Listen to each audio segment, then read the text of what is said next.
Buletin Didik 3 April bersama saya Tarushdin Muhammad Nazri. Assalamualaikum dan salam sejahtera. Istimewa pada 1 Ramadan kali ini, Buletin Didik memfokus kepada cabaran yang terpaksa dilalui oleh kita, khususnya anak-anak ketika berpuasa. Walaupun ada yang mampu melakukannya sekerap hari, itu sudah memadai dan boleh dipraktikkan secara berperingkat. Melati Zinirah 6 tahun dan adiknya Dahlia Huwaina Muhammad Yusof 4 tahun pertama kali mencuba berpuasa tahun ini. Bersemangat menjalani hari pertama berpuasa, mengejutkan mereka untuk bersahur juga sangat mudah, tidak seperti yang dijangka. Actually, kita orang pun tak expect nak train these kids awal 4 tahun, 6 tahun. Cuma 3 hari lepas, we are trying to talk and discuss about puasa lah. To my surprise actually, this girl, diorang tahu puasa tu apa. Just basic lah, tak makan, tak minum siang hari. Jadi, bila kita assess macam tu, okay, diorang faham apa itu puasa. Then, diorang nak try. Jadi bagi saya, kalau anak-anak nak try, kita let them be. Walaupun berpuasa, aktiviti seharian mereka diteruskan seperti biasa. Fatin Nurjana Sahar dan suami Muhammad Yusof Soleh membenarkan anak-anak mereka melakukan apa yang diinginkan, seperti bermain di luar dengan rakan-rakan, kerana tidak mahu mereka menganggap puasa ini menghalang aktiviti mereka. Kita ingatkan dia apa macam kakak tadi, dia ada minta nak makan, nak minum, tapi kita cakap dia kakak puasa. Kita ingatkan dulu.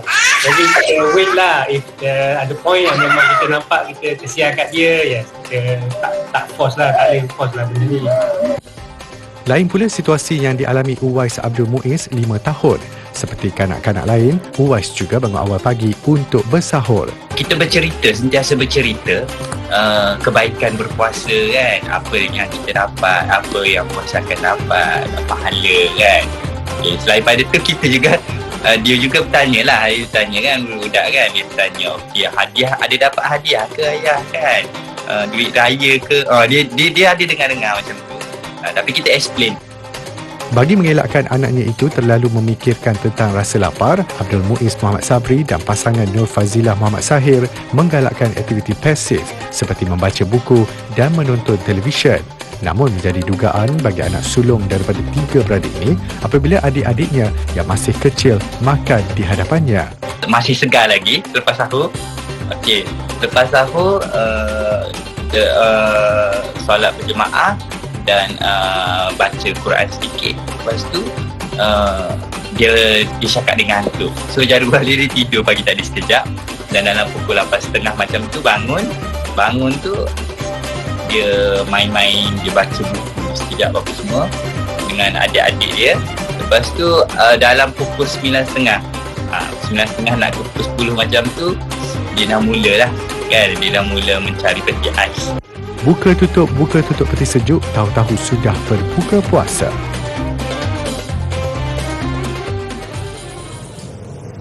Awal puasa dan seperti yang pernah dialami kita, bermacam-macam ragam kanak-kanak boleh dilihat. Saksikan kompilasi ini. Makan pagi hati. Oh hati.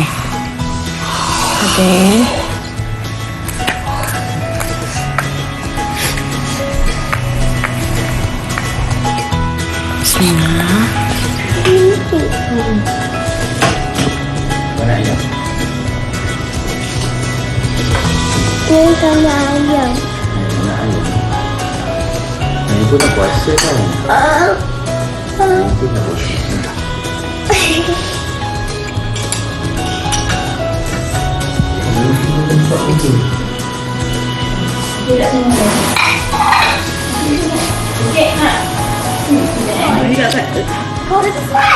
Kawan pun sahur.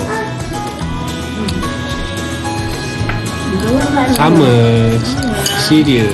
Macam banana. Nak banana tak?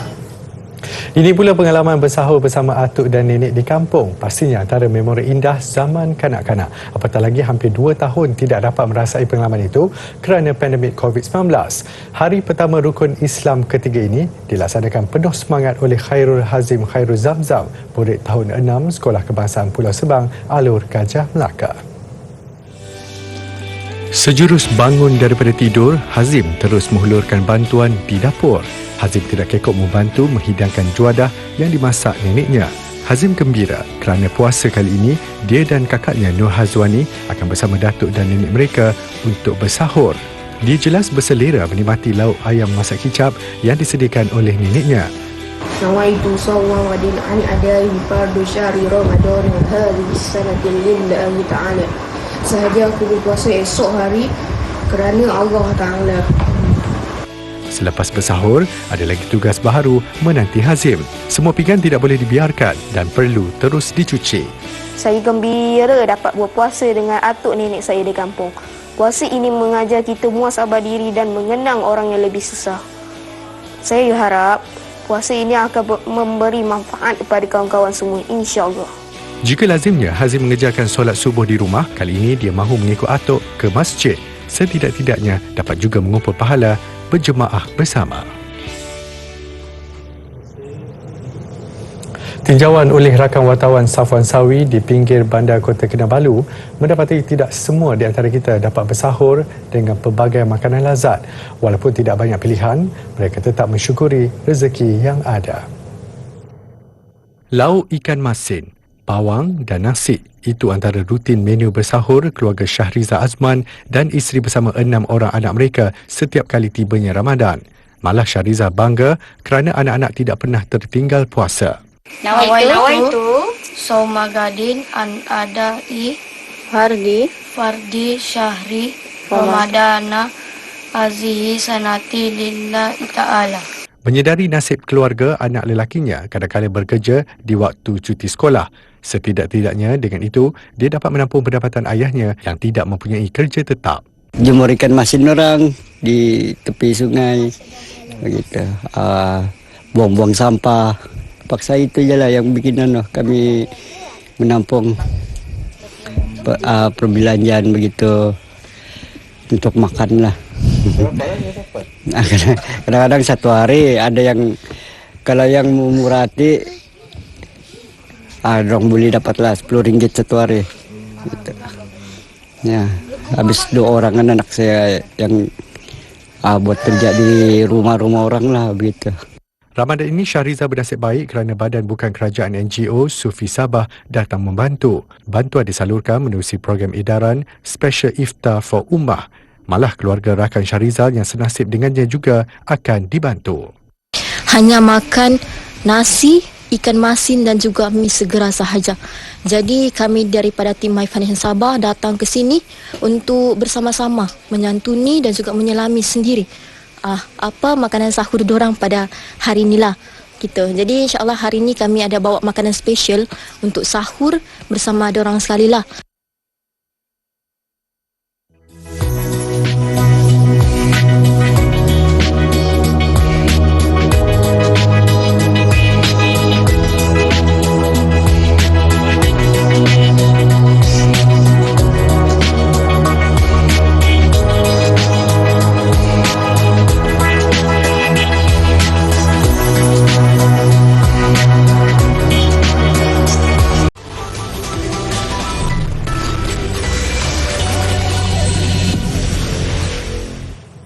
Bertemu kembali. Sebenarnya Hari Kesedaran Autism Sedunia yang disambut pada 2 April setiap tahun sebagai usaha meraihkan individu autism termasuk keluarga mereka sekaligus meningkatkan kesedaran serta penerimaan masyarakat terhadap golongan itu. Pusat Jenis Kurnia di bawah Kementerian Pendidikan menganjurkan program Semarak Kurnia. Segmen aktiviti minggu ini menyelami aktiviti yang disediakan melalui program itu. Program tahunan bertemakan Dunia Saya Dunia Autism itu juga bertujuan membina komuniti yang menyokong individu autism dan keluarga mereka. Menurut pihak penganjur, tema itu dipilih bagi mengajak komuniti menghayati keunikan dunia autism melalui aktiviti yang disediakan. Projek 1001 Hikayat Karya Seni Autism adalah projek mega dalam karnival ini. Penyertaan ini kita buka kepada individu autism dan juga sesiapa sahaja yang mempunyai pengalaman bersama dengan individu autism. Peserta perlu menghasilkan karya seni atau lukisan mengikut tema iaitu Dunia Saya, Dunia Autism. Tambahnya, 100 karya terpilih akan dipamerkan melalui konsep virtual gallery atau galeri maya. manakala 10 karya seni yang terbaik pula akan digabungkan dan dicetak atas produk seperti beg tote, baju tee serta postcard untuk dijual. Hasil jualan itu kemudian akan disumbangkan kepada hospital yang terpilih. Usaha ini diharap dapat menunjukkan kepada orang ramai bahawa komuniti autism juga mampu menyumbang kepada masyarakat.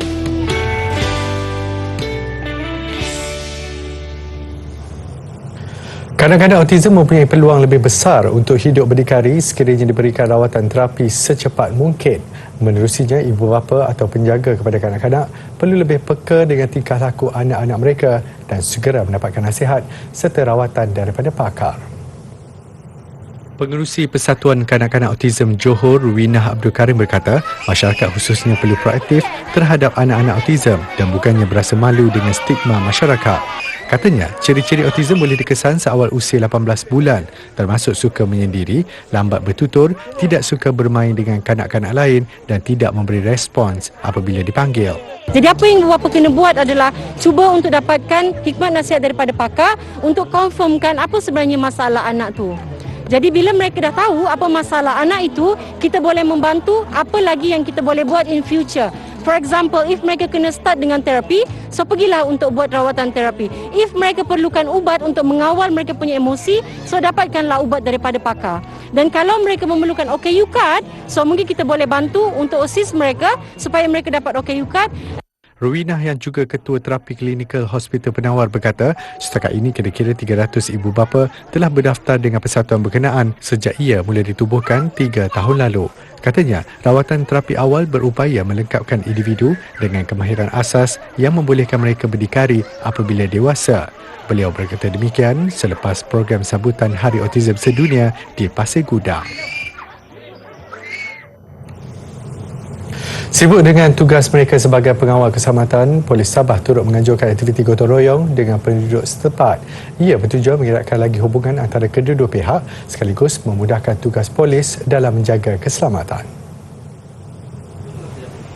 Terbaru program gotong royong itu diadakan di Taman Teluk Villa Putatan. Ketua Polis Daerah Penampang, Deputi Superintenden Muhammad Haris Ibrahim turut turun padang menjayakan aktiviti ini. Hampir semua tempat dibersihkan.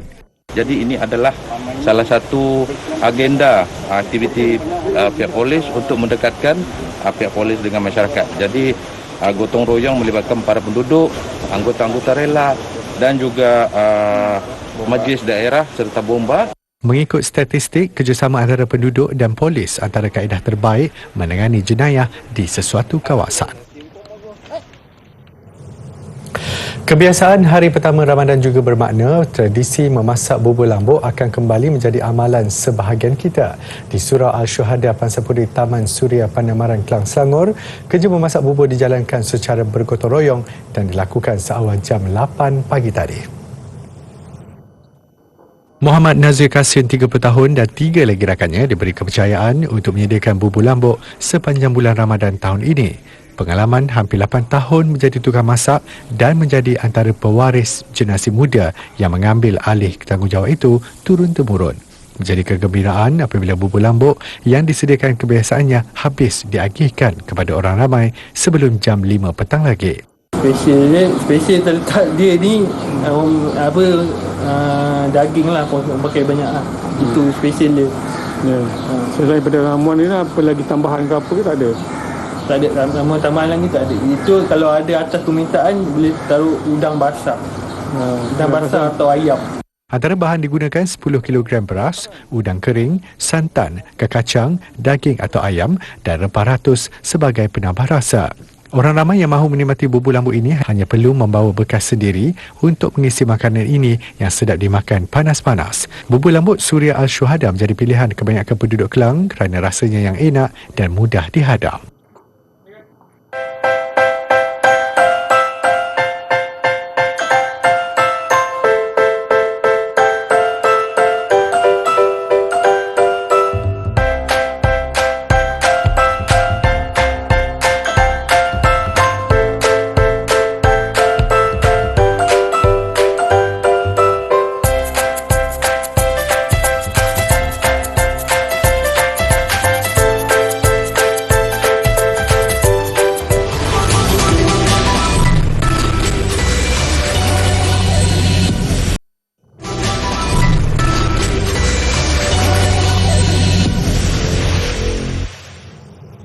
Kunafa dan katayef antara manisan tradisi penduduk Mesir terutama ketika Ramadan. Tanpa kedua manisan itu, Ramadan seolah-olah tidak akan lengkap. Cara membuat kunafa hampir sama seperti membuat roti jala atau kuih karas. Bezanya kunafa lebih manis dan dijual dalam jumlah yang besar seperti orang membeli bihun. Katayef, satu lagi manisan yang amat digemari penduduk Mesir. Kedua-dua manisan ini dianggap juadah penting dalam setiap isi rumah penduduk Mesir ketika Ramadan. Apatah lagi, bahan untuk menyediakannya agak ringkas. Cuma perlukan tepung, air dan susu tepung. Bagi yang mahu mencari kelainan, baklava antara juadah yang paling menjadi pilihan. Yang lebih pelik, di luar bulan Ramadan, tidak ramai yang menikmati juadah itu. Memasuki Ramadan, ribuan penduduk Indonesia berkumpul di masjid bagi menunaikan solat tarawih yang menjadi tanda umat Islam di Indonesia sudah kembali menunaikan solat berjemaah di masjid. Di masjid terbesar di Indonesia, Masjid Istiqlal, ribuan orang jemaah hadir. Prosedur operasi standard SOP seperti daftar masuk melalui aplikasi telefon bimbit turut disyaratkan. Di dalam masjid, jemaah sudah boleh menunaikan solat tanpa penjarakan fizikal.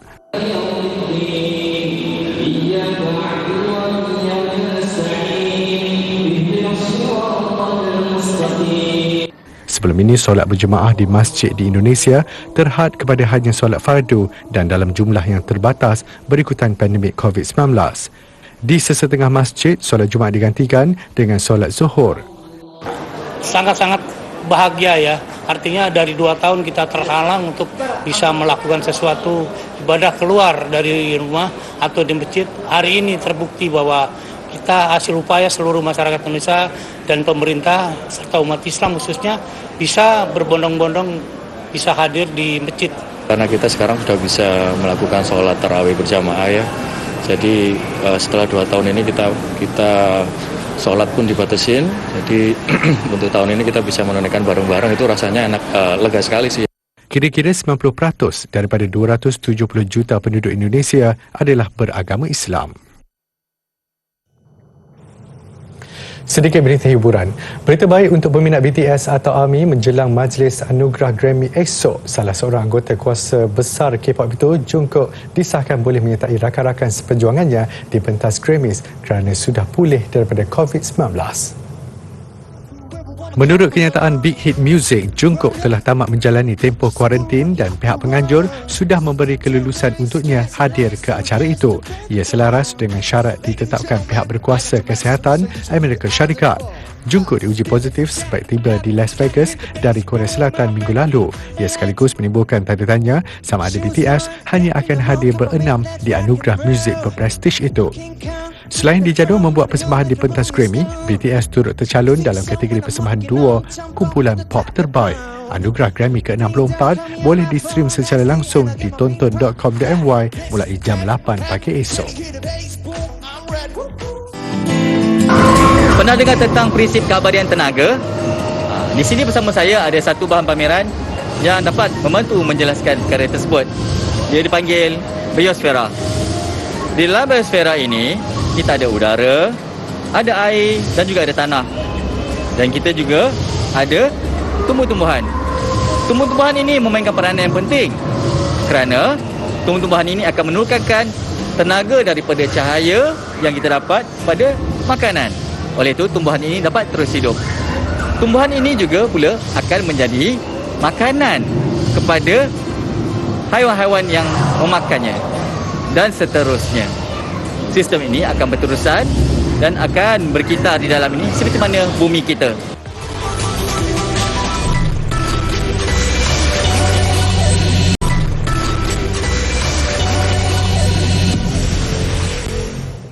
Sukan, beregu lelaki remaja negara Wan Arif Wan Junaidi dan Muhammad Haikal Nazri membuktikan puasa bukanlah alasan dan tidak menjadi halangan untuk mempamerkan aksi terbaik melangkah ke perlawanan akhir Badminton Master Orleans di Perancis. Wan Arif dan Muhammad Haikal yang berada di ranking ke-103 dunia berdepan pasangan berpengalaman tuan rumah Hilo Adam dan Julian Mayo. Peregu negaranya terbijak mengawal gelanggang untuk menang set pertama 21-18. Set kedua terus menampilkan penguasaan kedua-dua pemain negara berusia 19 tahun yang semakin sinonim dengan gelaran Patah Timur Boys ini. Mereka menamatkan set kedua 21-16 selepas mengharungi keseluruhan perlawanan 41 minit.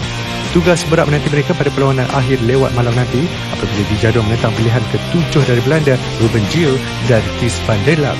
Tengah hari baru kita orang akan study game lah dengan coach.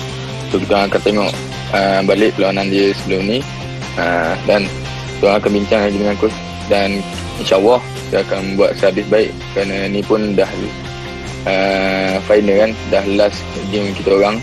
Acara beregu campuran, hasrat Malaysia untuk turut menampilkan wakil ke perlawanan akhir tidak kesampaian. Yap Roy King dan Teo Mei Sing tewas kepada lawan dari Indonesia Rehan Naufal Kusharjanto dan Lisa Ayu Kusumawati 16-21, 15-21 cuma dalam tempoh 31 minit. Hoki Piala Dunia Remaja Wanita di Potchefstroom, Afrika Selatan. Selepas tewas teruk 10 gol tanpa balas menentang Jerman pada perlawanan pertama semalam, ada peningkatan dipamerkan skuad negara menentang Wales, skuad remaja wanita negara seri 3-3.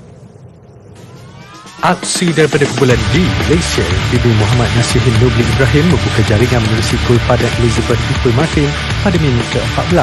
Minit ke-23 kedudukan terikat 1-1 menerusi gol Isabel Howell untuk Wales. Malaysia kembali di depan selepas Adira Shakira Zulkifli menyempurnakan pukulan sudut penalti minit ke-33. 4 minit kemudian juga menerusi jaringan Nur Amirah, Malaysia meleparkan penguasaan kepada 3-1 mendahului. Kelekaan barisan remaja negara dalam tempoh 2 minit membawa pada pemain kantor Wales Jessica Hill merapatkan kedudukan minit ke-51 sebelum Ceres Preston mengikat kedudukan 3-3 minit ke-53.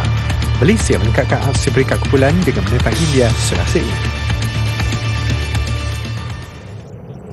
Rangkuman persiapan sempena Ramadan di pelbagai negara mengakhiri Buletin Didik. Semoga Ramadan kali ini membawa 1000 kerahmatan dan keinsafan buat kita. Saya Tarushdin Muhammad Nazri, salam hormat dan kita jumpa lagi.